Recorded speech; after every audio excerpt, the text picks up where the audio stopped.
Good? Okay. So, this is me and my lovely wife in Seattle. This is the first slide of the presentation, so you guys can follow me on Twitter. Of course, I work for Made with Love, and my topic is manager.readme. So who's this for? Because there's not many managers here. Well, it's for you. So pay attention, and I promise there's a payoff at the end. So what is this talk about? Well, I have to tell you that since I've arrived at Made with Love, I've actually been secretly documenting my experience. So I land in Leuven, I get off the plane, take the train, I land in Brussels, take the train to Leuven, and what's waiting for me? A nice welcoming party. You know, and then we decide to visit the clients, and we shipped some code, had a nice short sprint, and then after that, we had a business meeting, and of course, made a bunch of deals, right? I even caught a photo of Jonas on the phone. This is what business is like, right? I think it's a little bit different. You have to be focused. You have to, business can make you tired, or sometimes angry, or sometimes sad, or sometimes you just want to curl up in a ball and have someone bring you a cup of tea. So why do we feel this way when we're working? Well, it's because we work with people, different people from different backgrounds. And you can't just take people apart, figure out how they work, and decide how to react to that. So we need to close this gap. We need to figure out how to better communicate with people, and manager.readme is a way to do that. So what is manager.readme? Well, it is a document that's public. You can put your role on it, your promises, your expectations, your failures, and your deepest, darkest secrets. Well, maybe not that. So, I just started a new job, as you know, and of course, I need some help.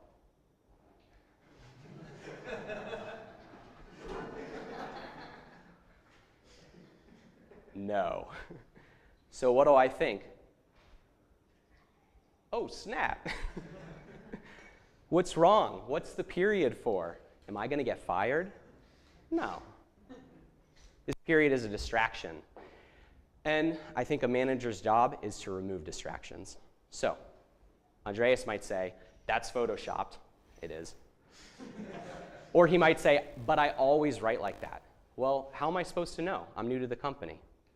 So you tell them. You tell people that you work with how you operate, how you function. And this is what manager.readme is. So let's look at what's inside the document. And we want to figure out, if we have the exact same procedures and the exact same team, what if I wasn't me? What if there's another person coming in my place but working with the same team and the same procedures? What's the difference between me and some other manager? So we can describe that in this document. So who am I? So you want to give brief personal information, family and pets, some hobbies that you like, models or theories that you're a fan of, and maybe a motivation for writing the document. That can be included as well.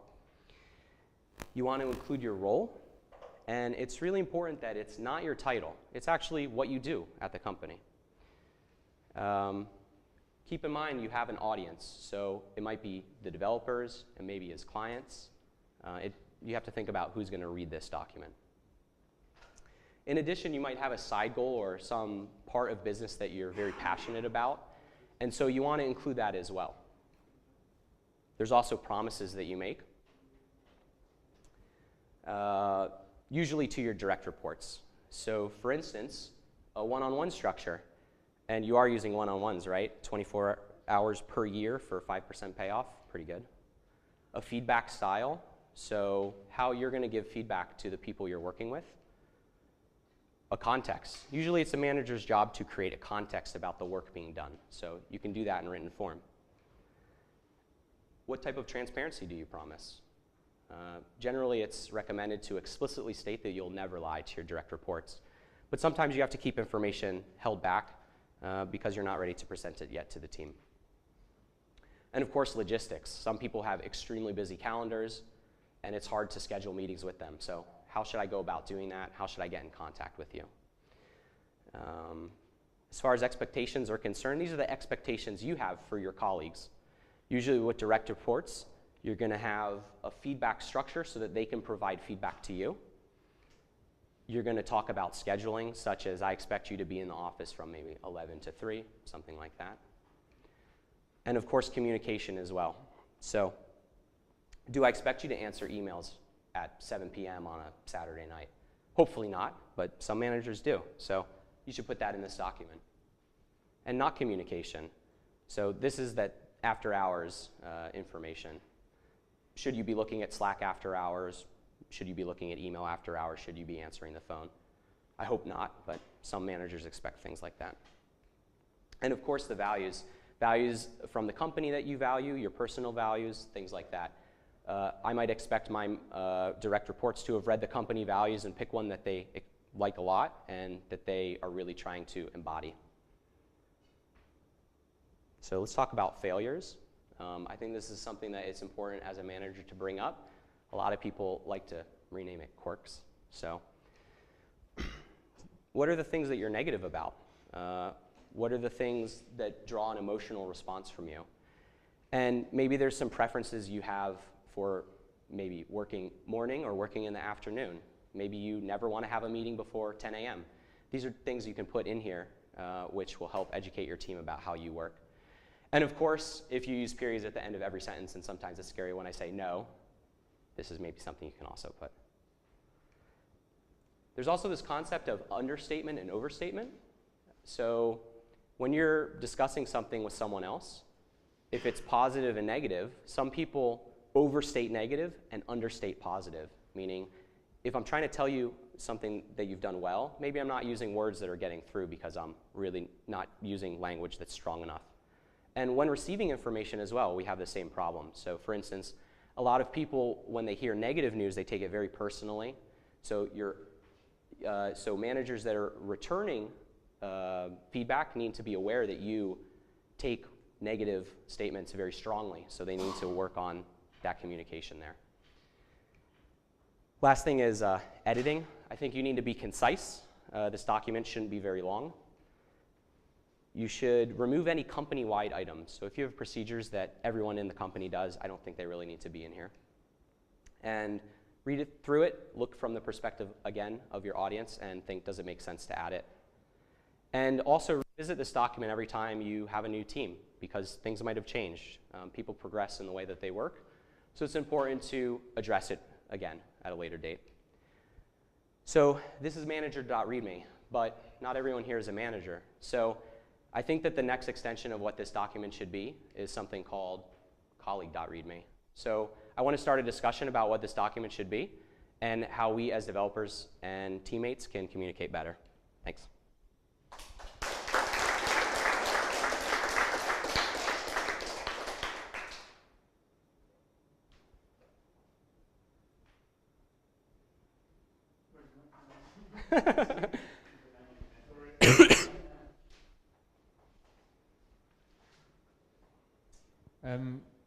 I didn't get the one-on-one structure with promises. Yeah, so one-on-one is a feedback structure that I think we should use. So generally at bigger companies, they will have 30-minute weekly one-on-one meetings, which I'll push for at a later date. But there's a written red, orange, green status for your employee because many employees have this, they don't know where they stand. And so if you're explicitly saying in writing, you're green, then they will become more comfortable with how they work. Cool. And then would this be the first thing that you would read if you join a company? Or like, for example, if you join Made with Love, was that the thing you were looking for, to know how people, who they are and how they work? Yeah, so I have an example of my manager README. This is on GitHub. And so you can look through this if you want. I can drop the link somewhere. It's not very long, but basically, if I were at a company and you were reporting to me, I would expect that you read this. If I'm your project manager, I would expect that you read this because it tells you, it's basically a blueprint to me. I don't do it, but some people put the personality tests inside this document. So they'll say like, I'm this MBTI, or I'm in the DISC system, I'm a D.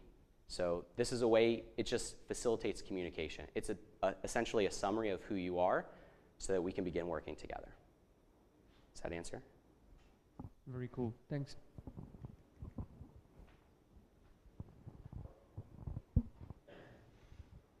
Do you think like the initial know your company question that you get when you join, does it already fills in some of the questions that you have in your manager.readme? Yeah, there's definitely overlap. I think by explicitly calling out certain things, it's better. So for instance, like I talk about some of my values as far as like I like double diamond design, things like that. I have expectations about feedback, how it should occur. So most of these are fairly boilerplate, but it's just another way to explicitly state so that you can have communication. It's just another structured method for communication. Any other questions? Yep, Dieter.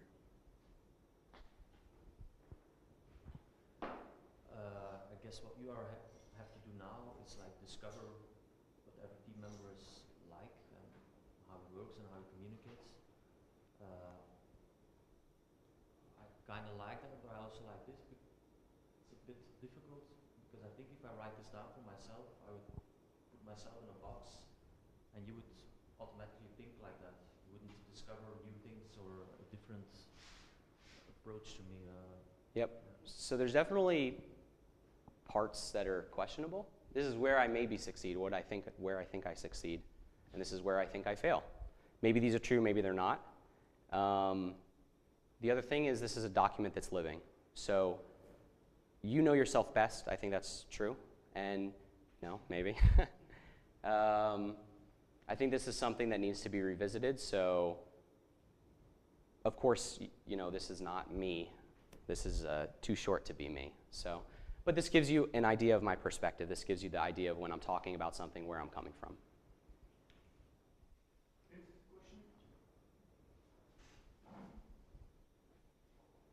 Yeah, really bad at questions. It's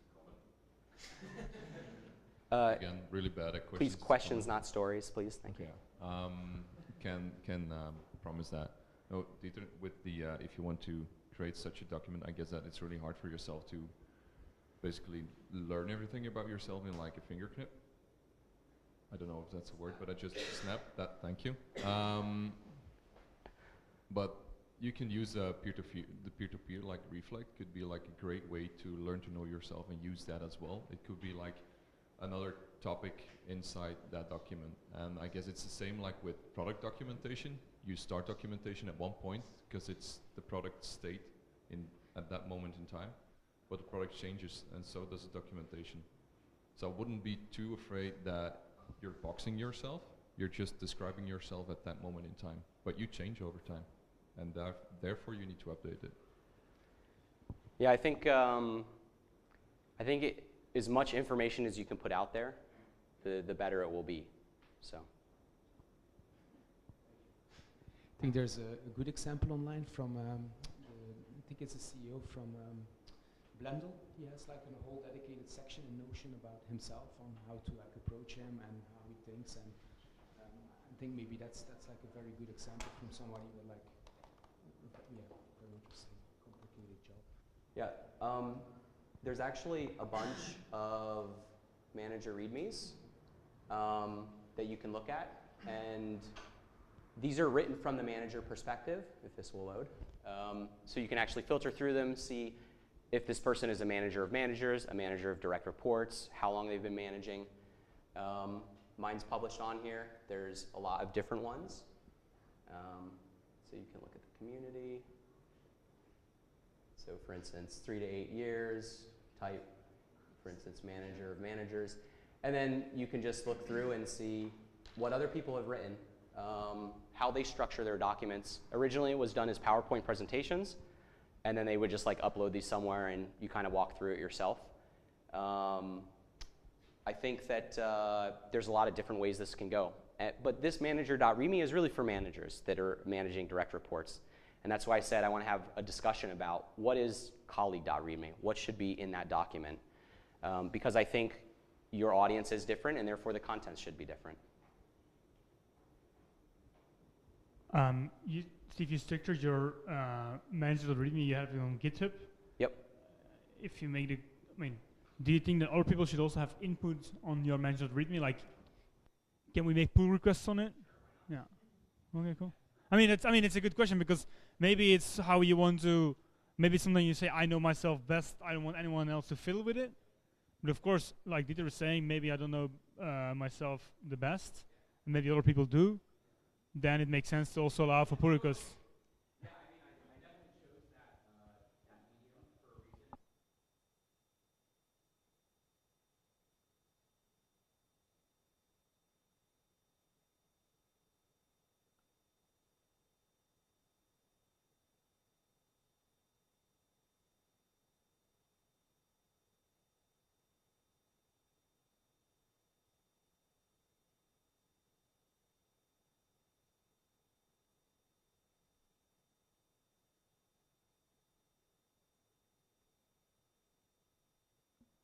In your manager.readme, you say you're an extrovert, which I think is true.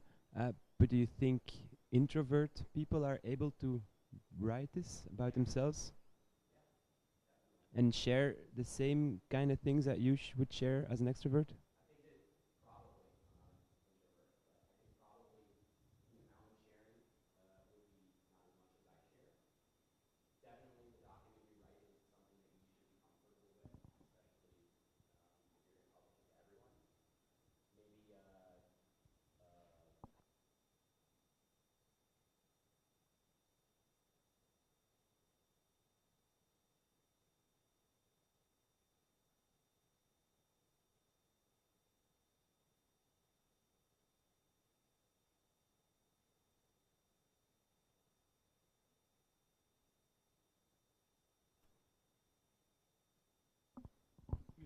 I think we do a lot of these things, but we're using different tools. Like Andrea said, the know your company. Also, we do something on King HR. Okay. I think my question is, what do you think about these tools that we are currently using now? If they're actually useful, or like a lot for a new guy to follow everything?